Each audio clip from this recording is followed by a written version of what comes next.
Tenemos una invitada hoy que es más que pertinente para el tema que vamos a tratar, porque la hoy jefa de gabinete de la presidencia, Lea Jiménez, fue ministra de Hacienda y como tal es una de las personas que fue construyendo a lo largo de 9 años esto que se consiguió ahora, que es alcanzar el grado de inversión. Lea Jiménez, ¿qué tal? ¿Cómo estás? ¿Cómo estás, Luis? Un gusto saludarte, Patricia, Fito, toda la audiencia. Un gusto estar acá con ustedes hoy. Te voy a pedir primero que nos explique como si fuéramos chicos de la primaria. ¿Qué es el grado de inversión y para qué sirve? Dale. A ver, yo sé que vos sabés lo que significa. El grado de inversión es realmente un sello de calidad que nos otorgan a Paraguay, le otorgan a Paraguay por lo que ha sido su performance en los últimos, en este caso, 20 años, ¿verdad? Esto varía país por país. Pero es un reconocimiento internacional a un trabajo realizado realmente en las últimas 2 décadas. Ustedes saben que nosotros a partir de los 90 tuvimos la crisis económica como el resto de la región. Esa crisis tuvo realmente repercusiones demasiado importantes, no solamente desde el punto de vista financiero, los trabajadores, las empresas perdieron ahorros, realmente se devaluó el guaraní de una manera estrepitosa. Finalmente teníamos una inflación de 2 dígitos, la pobreza llegó al final de esa década, 1 de cada 2 paraguayos era pobre, ahora empezamos el 2000 con ese escenario terrible. Y ahí, al dar la vuelta a esa década, decíamos nosotros, es momento, como paraguayos, ¿verdad?, los que estaban a cargo en ese momento, realmente tenemos que hacer algo diferente. Y a partir de ese 2002, 2003, que empezamos a acordar con el Fondo Monetario el acuerdo sombra, la hoja de ruta, cambios no solamente desde el punto de vista financiero, de todo lo que era nuestra reglamentación, las leyes, la legislación, la institucionalidad, ¿verdad?, desde el Banco Central y desde lo que era en ese entonces Ministerio de Hacienda, hoy Ministerio de Economía y Finanzas, se empieza a hacer un trabajo muy importante desde el punto de vista institucional y también, tengo que decir, un trabajo clave desde el punto de vista del capital humano. Ustedes recordarán que ahí se empieza a entender que los funcionarios públicos de esas 2 instituciones eran clave para levantar todo esto y necesitábamos gente realmente con la experiencia, con la preparación, con las capacidades para hacer ese trabajo. Entonces, realmente jóvenes van a estudiar afuera, regresan y se da todo un proceso de construcción muy importante. En ese momento nosotros también transcurrió más o menos toda esa década y demostramos seriedad y compromiso con esa estabilidad macroeconómica.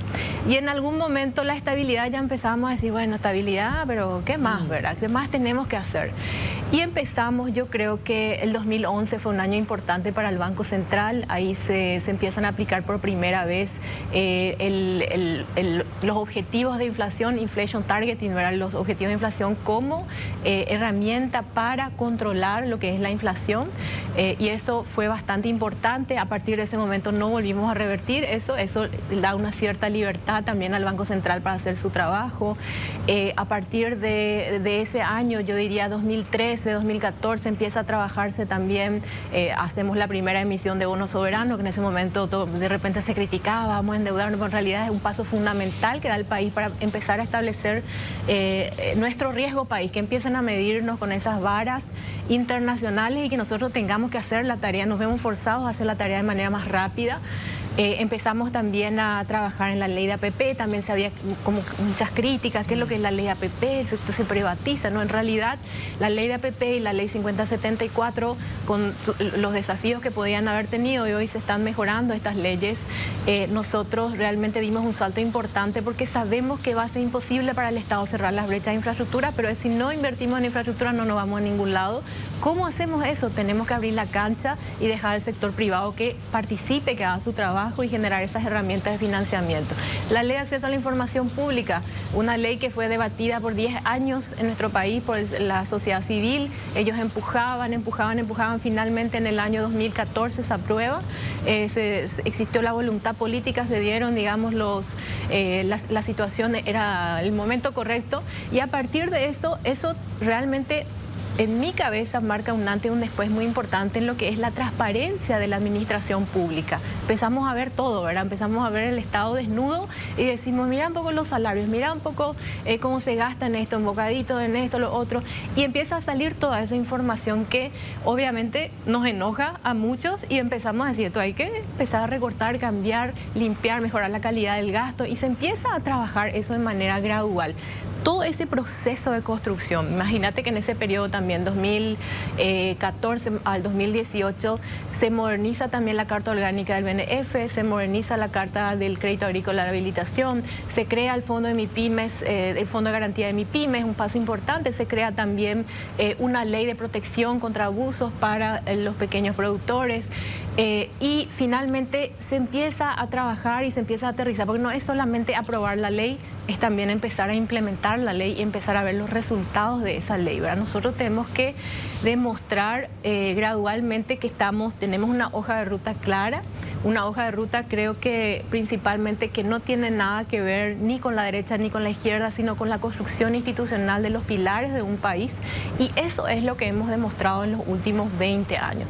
La reforma del 2019 impositiva fue muy importante, sin subir impuestos incrementamos de manera significativa la recaudación porque cerró todos los agujeritos, igualó la cancha para algunos sectores que tenían mayores beneficios que otros. Bueno, todo eso se arregló y esa es una base fundamental para recaudar más y para ordenar también el sistema tributario que de repente generaba muchas disputas con el sector privado porque la interpretación tuya era una, la del Estado era otra, el abogado decía otra cosa y bueno, nos encontramos dando vueltas ahí en disputas tributarias de cómo interpretar la ley, qué pago, qué no pago. Finalmente eso ordenó la cancha muchísimo. La aprobación también del examen de Gafi, que tomó prácticamente 2 gobiernos, un trabajo intenso, principalmente de los equipos técnicos, que son los que hacen ese paso de mando. El liderazgo es fundamental, pero la construcción de equipos técnicos habla al respecto de la fortaleza institucional. Y esto nos lleva, a partir de que se aprueba pasamos, digamos, el examen de Gafi, nosotros veníamos corriendo así un poco desesperados, sudando para poder pasar ese examen, pasamos. Y a partir de este gobierno, realmente lo que ellos buscaban como calificadora y siempre observaban es qué van a hacer con esa deuda que quedó pendiente después de la pandemia. Muchísima plata que está un poco ahí, no es clara la situación. ¿Qué van a hacer con el endeudamiento que, como todos los países del mundo, pero Paraguay también subió de manera importante el endeudamiento post pandemia? ¿Cómo van a volver a el déficit del 1.5 que establece la ley de responsabilidad? Post pandemia eso explotó y debía de trazarse una hoja de ruta de convergencia. Empezó a darse una convergencia un poco lenta, entonces a partir de que llega este gobierno se ordena todo eso, se transparenta la deuda. Tenemos que afrontar esa deuda, tenemos que pagarla y si va a significar incrementar un poco el ratio de deuda PIB, tenemos que hacerlo porque eso es parte de la responsabilidad fiscal y la responsabilidad de Estado también de asumir sus compromisos con el sector privado. Y finalmente después la aprobación, por supuesto, de la ley de superintendencia de pensiones fue crucial. Esa es una ley que viene debatiéndose desde años, desde que terminó la dictadura, empezó el proceso democrático y se empezaba a hablar de la necesidad de trabajar en esa ley. Es muy compleja, vos sabés muy bien, Luis, ustedes conocen muy bien esas discusiones que se han dado en el marco de esa ley, pero finalmente se aprobó y hoy nos toca implementarla. Ahora también la ley de lo que es la creación del DENIT, fundamental. Imagínense que a partir de la unión de aduanas, impuestos internos, que era la SET en su momento, nosotros hoy tenemos una trazabilidad impresionante desde que llegan los productos afuera hasta que se venden dentro del país y eso significó encontrar 30% más de recaudación. ¿Dónde estaba esa plata? Entonces ahora, gracias a esa trazabilidad, nosotros podemos tener mucho más control de las actividades económicas y finalmente asegurar de que se paga la famosa ampliación de la base tributaria. Todo eso todavía, imagínate cuánto faltaba. Entonces es importante seguir construyendo eso, seguir apostando en eso. Y un tema fundamental que ellos mencionaron. La creación del Ministerio de Economía y Finanzas también creo que es una señal importante porque habla de, ya no soy un cajero que mira solamente el presupuesto año a año, soy un poco más visionario, voy a tener una mirada de mediano, largo plazo, porque eso es lo que se supone debe hacer un Ministerio de Economía y Finanzas, no solamente mirar el presupuesto que lo sabemos hacer, sino también mirar un poco más allá, proyectando hacia dónde tiene que ir nuestro país, digamos, en términos de desarrollo y generación de empleo, incremento de la productividad. Entonces, todo eso es tremendamente importante y llegamos al momento donde decimos, pucha, por fin obtenemos esta calificación que creemos que nos merecemos porque hemos hecho el trabajo como país. Sin embargo, como decís Luis, como decíamos antes de empezar, esto también puede revertirse. Entonces eso significa tenemos una enorme responsabilidad nosotros de cuidar este logro. Antes de ir a eso, Lea, sí. A ver, hiciste un largo paseo que fue muy importante para entender que estos son procesos. Acá no es una cuestión de gobiernos, sino de responsabilidad del Estado para, digamos, hacer esto a lo largo del tiempo. Y como vos bien explicás, esos grupos humanos que se formaron fueron clave. Porque es casi la misma gente en los diferentes gobiernos. Independientemente de los signos políticos, hay un equipo técnico que se mantuvo a lo largo del tiempo. Perfecto, llegamos acá. ¿Qué significa que tengamos el grado de inversión?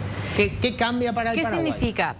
Además de que es un sello de calidad y un reconocimiento de que esa senda recorrida en las últimas 2 décadas era la senda correcta desde el punto de vista principalmente económico y de desarrollo. Esto también habla de una oportunidad inmensa, no solo para el sector público, ¿verdad? El sector público se lo mira por sus indicadores macroeconómicos, el manejo de la deuda, el déficit, la inflación, cuántas restricciones ponemos al capital, por ejemplo. Claro, esto es un país serio para manejar sus números grandes. Es un país serio y también respeta la propiedad privada, en general, ¿verdad? Ahora, el siguiente paso es, tenemos realmente que pensar cuáles son las tareas pendientes en esa hoja de ruta. Hay otras 2 calificadoras que todavía seguramente, cada una de estas son independientes, pero de alguna manera interconectadas, miran a los mismos indicadores, pero nosotros tenemos ahora Moody's. Después está Price. No, está S&P y Standard & Poor's y está Fitch. Y Fitch, ok. Sí. Esas son las 3 después hay grandes. otras, pero estas son las principales. Las 3 que se miran. Y hay cosas que todavía tenemos que hacer para conseguir. Pero antes de avanzar, ¿qué nos falta? Porque nos faltan cosas. Ahora, ¿qué significa esto? Ahora significa el abaratamiento del costo de la inversión. Ese es uno de los principales factores. O sea, lo que vamos a tener es dinero más barato. Nosotros vamos a tener dinero más barato. Nosotros vamos a tener mayor inversión, porque si yo voy a poner mi plata en algún lado, nosotros podemos vender todo el país que queramos, pero después este país todavía no tiene grado de inversión, un poco que... Es riesgoso. Me da un poco riesgoso. En cambio, hoy nosotros decimos, no, nosotros tenemos grado de inversión. De acuerdo a nuestros cálculos, nosotros ya estábamos en ese escenario y ellos lo que querían observar es se mantienen ahí, son serios, van a cumplir, van a revertir post pandemia. O sea que nos dieron muchos exámenes y finalmente como que pasamos y pum, nos dieron la buena nota que estábamos esperando. Ahora lo que nosotros necesitamos es, o sea, lo que esto va a significar es mayor inversión porque va a haber mayor seguridad, menos riesgo cuando uno mira la posibilidad de invertir en Paraguay. Y esa mayor inversión, por supuesto, significa mayor generación de empleo, mayor productividad y además de eso tiene un salpicón importante en lo que es la transferencia de conocimiento. Cuando llegan inversiones, vos empezás a decir, che, vamos a hacer algo que no hacíamos antes. Entramos en una industria, por ejemplo, de fabricación de buses o en la papelera como Paracel o la producción de hidrógeno verde. Cada una de estas industrias trae un know-how, un conocimiento que de repente no era natural acá en Paraguay, pero lo adquirimos y intercambiamos y crecemos y eso hace que nuestra gente empiece a prepararse. Yo quiero trabajar en Paracel porque tal cosa, o yo quiero trabajar en esta empresa Atome que acaba de anunciar un contrato importante, o yo quiero trabajar en donde sea, ¿verdad? Esa generación de ese empleo amplía las posibilidades y los jóvenes pueden prepararse y pueden ampliar sus conocimientos más allá de economista como yo, contador o abogado. Empezamos a realmente especializarnos en áreas más diversas. Es una oportunidad, ¿verdad? O sea, a ver, Hoy el presidente de la República está recorriendo el mundo y dice, Paraguay es un buen lugar para invertir, Paraguay es un buen lugar, vengan. Pero ahora hay un tercero que dice, sí, Paraguay es un lugar seguro, que es Moody's. Sí. Ahora, esa es una parte, ¿verdad? Uruguay es un lugar seguro, pero cuando va a venir una industria, va a Uruguay y dice, hay uruguayos preparados porque yo quiero acá desarrollar, quiero hacer chips. ¿Hay gente preparada? Hay. Exacto. Allí es donde nosotros tenemos nuestras tareas pendientes, porque para que vengan tenemos que formar a la gente. Y no es una tarea, tenés toda la razón, y no es una tarea donde no hemos hecho nada. ¿Vos te acordás que cuando se inició el programa La Becal era como una novedad inmensa? Finalmente enviábamos a un montón de chicos a estudiar, a jóvenes paraguayos a estudiar al exterior, en las 300 mejores universidades. Hoy tenemos una suerte de masa crítica de esos jóvenes que han regresado, con todas siempre hay desafíos, luces, sombras en los programas, pero es un programa muy importante porque significó que una cantidad importante de jóvenes fueron y regresaron y están hoy con esas habilidades más amplias, digamos, ese conocimiento, ese aprendizaje. Al mismo tiempo también la creación de la Universidad Técnica con Taiwán fue un paso fundamental. Quiero que vean también el proyecto. Yo no sé si ustedes se fijaron, pero ahora ya tenemos un lindo proyecto. Esto se va a construir en los próximos años. Igualmente, hoy los jóvenes están ya estudiando y están recibiéndose en áreas de ingeniería, diferentes áreas de ingeniería que son fundamentales. Necesitamos más ingenieros, necesitamos personas que conozcan de qué significa, por ejemplo, la transformación digital, el mundo digital, las oportunidades que brinda, cómo nos capacitamos, todo un mundo nuevo de cosas. Que para mí es un poco chino, pero para la gente joven es el día a día. Eso es lo normal para ellos y ellos empiezan a incursionar en esas áreas y eso es fundamental para Paraguay porque necesitamos esa diversidad de conocimiento y de capital humano para cuando llegan estas inversiones nosotros podamos, mira, acá tenemos a la gente que... pero así también es importante mencionar, muchas veces queremos apurarnos. Viene un inversor de un país X y dice, yo voy a poner tanta plata, voy a poner tantos billones de dólares y vamos a generar no sé cuántos miles de empleos y los empleos básicamente tienen que ser todos doctores, ingenieros, esto, lo otro. Y vos decís, pero espera un poco, ¿a dónde vamos a sacar todo eso? Y esa inversión vas a tener que traer un montón de gente afuera tal vez para llenar. O sea, es un proceso gradual donde nosotros tenemos que ser lo suficientemente inteligentes para atraer esas inversiones que requieren un capital humano más alto, pero donde nosotros vamos a también apoyar a esa población joven, no tan joven, la que fuera, ¿verdad? La que tenga aspiraciones para acceder a esos empleos, ¿verdad? Entonces es un trabajo que tiene que darse de manera coordinada entre las diferentes, digamos, instancias del Estado que tienen que actuar como facilitadores. Nosotros no tenemos que ayudarle a caminar al sector privado. El privado trabaja solo, pero sí tenemos que generar las condiciones adecuadas, con decisiones adecuadas para que el sector privado se potencie. Lea, ahora entendemos que es el gobierno en sí el que... hará esta invitación y siempre lo hace a los inversores y con este grado también esto es mucho más fácil. ¿Cuál va a ser la línea media que va a ayudar a que esas inversiones baje a la gente? Porque el gobierno logra la macro, ¿verdad? Sí. ¿Y cuál es esa institución media que va a ayudar a que eso baje a la gente? Que es lo que la gente hoy aplaude porque quiere que llegue, ¿verdad? Por supuesto. Yo creo que hay múltiples instituciones que tienen que participar en ese proceso en diferentes niveles. Uno que tal vez parece un poco, es el Ministerio de Educación.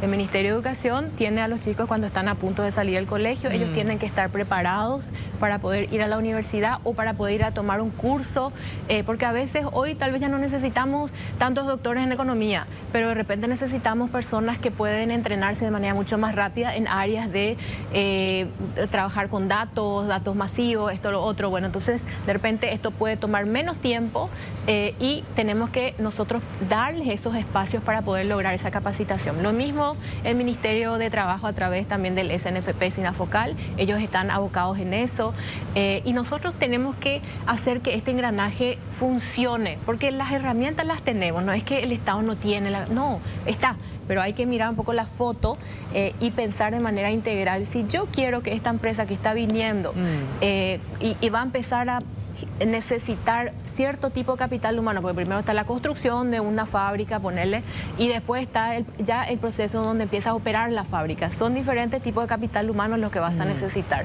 El Estado tiene que estar ahí presente para decir, ok, vamos a necesitar tantos tipos de este tipo de habilidades para la fase de construcción y vamos a necesitar tanta gente. La clave es la información. Es la información y la preparación, por supuesto. Acá vamos a necesitar ingenieros eléctricos 1000.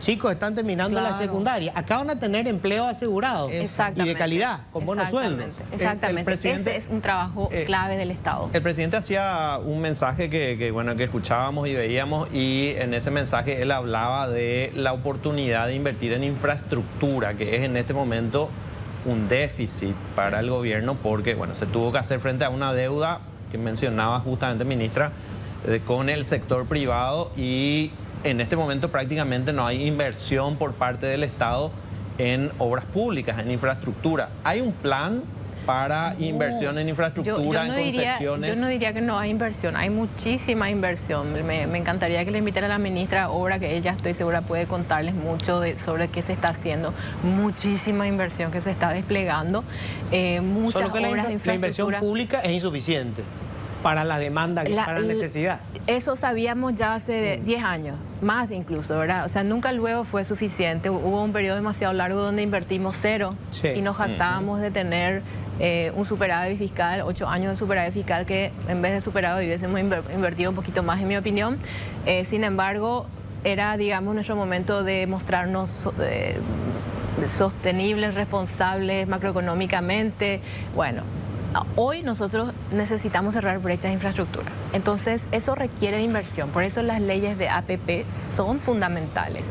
Y si bien tenemos que ajustar algunos cabos para perfeccionar la ley, en base también a los aprendizajes que hemos tenido, yo creo que esta ley nos va a permitir ampliar la posibilidad del Estado de atraer recursos que no necesariamente van a tener que salir del bolsillo público, sino que se dan de la mano al privado. Hay obras de infraestructura que tienen enorme sentido hacerlas a través de APPs, y hay obras que va a tener que hacerlo el Estado solo.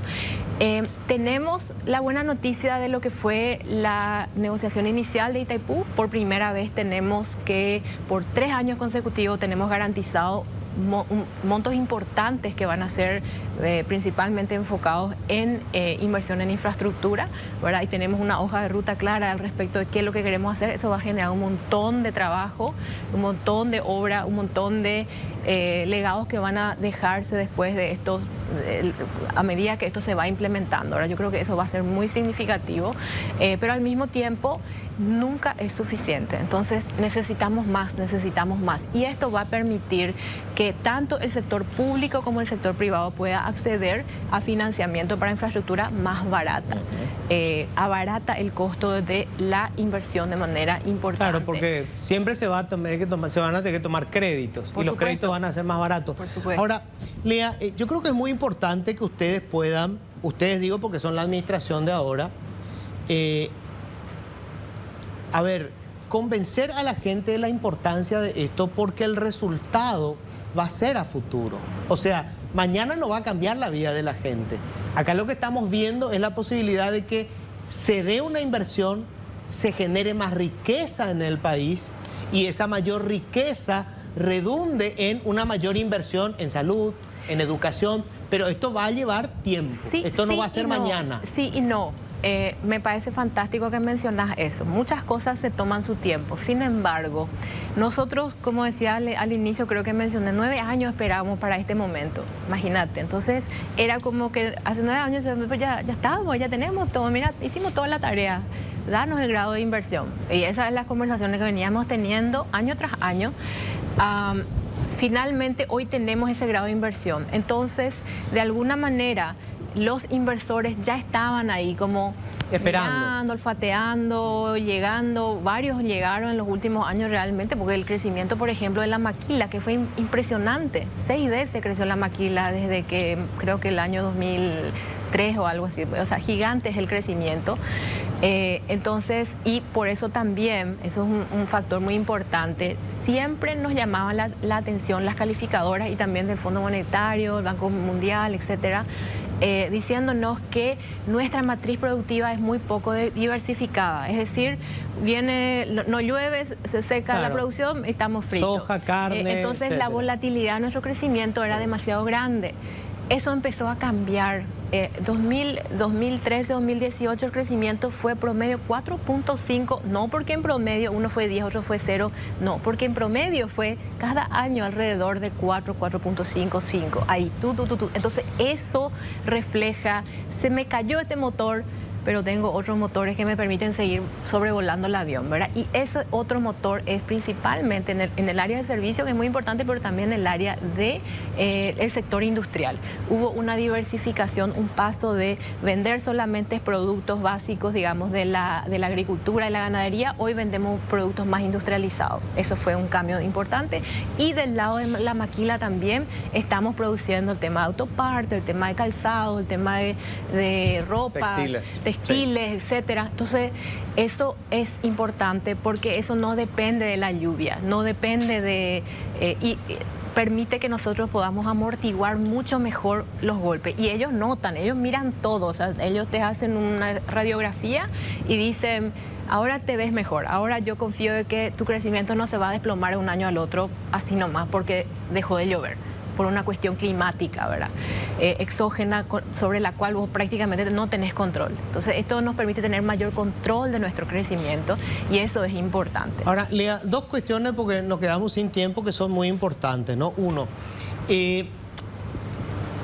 esto se puede revertir si es que no hacemos algunas cosas que están pendientes que son muy difíciles. Está, por ejemplo, la carrera de la función pública, que es clave para depurar. Hoy el Estado sigue siendo una cuestión anárquica en materia de cómo se asignan los salarios. Hay gente que gana una fortuna y su rol es absolutamente innecesario, y hay gente que gana muy poco y tiene un trabajo clave en la administración de la cosa pública. Eso todavía está ahí parado porque hay unas resistencias tremendas. Te cuento ahí, ¿verdad? Sí. La ley de servicio civil que se viene discutiendo, justamente la viceministra Andrea Picasso, ella está liderando ese proceso de diálogo. Yo tengo que decir que está haciendo un trabajo excelente porque realmente hace unos cuantos meses viene sentándose con diferentes sectores, gremios, sindicatos, teniendo esas conversaciones, ¿verdad? Y aclarando. Yo creo que la ley de servicio civil genera como mucha duda, mucha ansiedad. Todos los cambios generan ansiedad y particularmente el sector público que tiene muchos sindicatos organizados. Yo creo que es miedo a perder privilegios, Lea. Por supuesto, es miedo a perder lo que hoy se tiene, ¿verdad? Que es una cuestión normal. Entonces, en ese sentido, esas conversaciones, ese diálogo para explicar de qué se trata la ley, cómo va a impactar, cuándo va a impactar, a quiénes va a impactar, se está trabajando en ese proceso. Yo no diría que está parado, sino que más bien se está haciendo la tarea que es tener esas discusiones.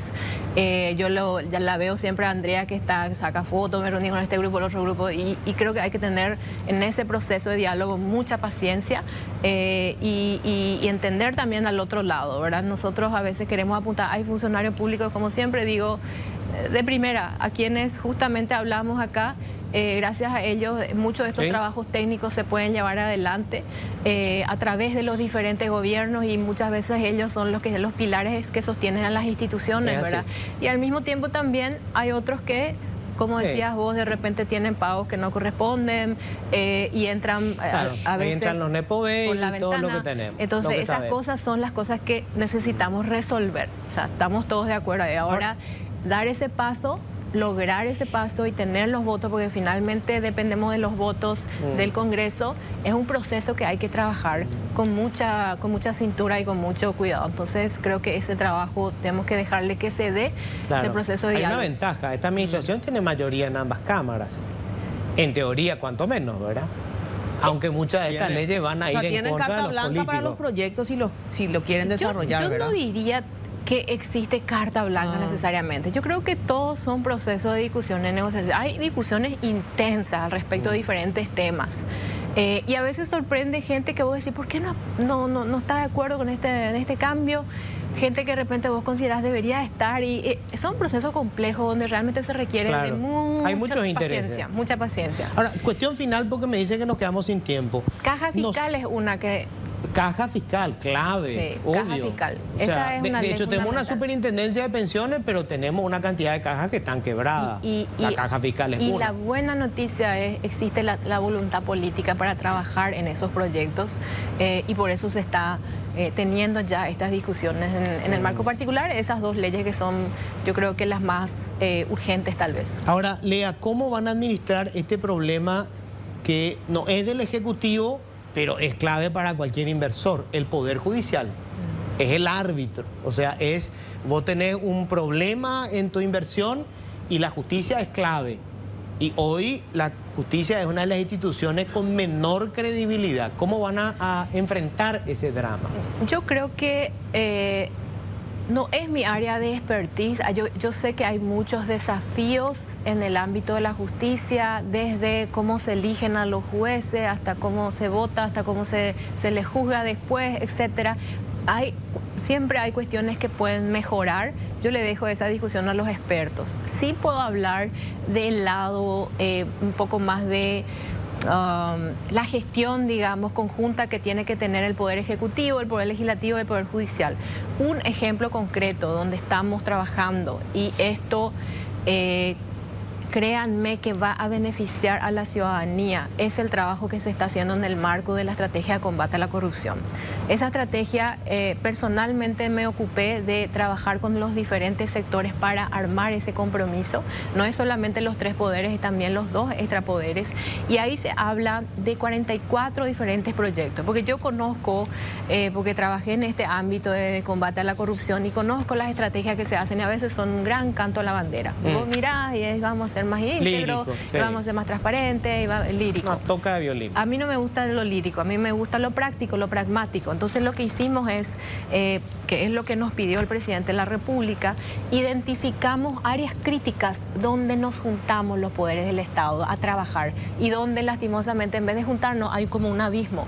Un ejemplo nomás te puedo dar. Cuando estás mirando el tema del hacinamiento en las cárceles y los procesos de juzgamiento que son demasiado lentos, hay gente que de repente es inocente y está en la cárcel o por lo menos no fue probado todavía culpable y de repente podríamos acelerar ese proceso a través de citas digitales donde ellos pueden ser evaluados o qué sé yo. Hay herramientas que tienen que darse. Hace un tiempo escuchábamos un caso terrible donde una persona acusada de violación le habían dado libertad condicional, no sé por qué motivo, habían dicho de que bueno, no era tan grave su caso y le iban a dejar con libertad condicional. Finalmente esta persona fue y volvió a cometer el mismo nefasto delito, crimen. Sí. Y resulta ser que parte de su legajo estaba en otra, no estaba con el Ministerio de Justicia, estaba con la justicia y no se había juntado, digamos, completamente sus antecedentes como para saber qué clase, qué nivel de criminal era esta persona que nunca debió haber salido. Ese tipo de cosas, por ejemplo, nosotros podemos ir mejorando, cerrando con un trabajo en la construcción institucional en la cual sí nosotros, el Poder Ejecutivo, tenemos mucho que aportar. Además de dotarles a ellos de recursos para hacer ese trabajo. Entonces, estamos mirando eso también. Una cosita, quedamos, solamente así, ¿vas a continuar en el cargo, ministra? Porque se habló mucho de tu cambio, se habló mucho de otro cargo. Embajadora, ¿o no? Mientras que el presidente no anuncie nada nuevo, sigo en mi cargo. Bueno, el presidente dijo que te quedás hasta el final. Así que lo siento, si tenías planes de ir a Disneylandia, van y después, ¿eh? Bueno, nosotros vamos a liberar a la ministra porque encima vino muy bien acompañada, está el guardaespaldas ahí observando atentamente. Así que vamos a... Gracias. Muchas gracias a todos. Tenemos que hacer una pausa. Yo sé que son temas a veces difíciles de masticar, pero estas cuestiones son las que construyen país. Y no son cuestiones que tengan que ver con una administración de turno. Aquí es donde nosotros construimos políticas públicas de largo plazo. Y somos paraguayos. Olvídense de quiénes son los administradores de turno. Y fíjense sobre todo en ese grupo de técnicos que son los que van construyendo a lo largo del tiempo.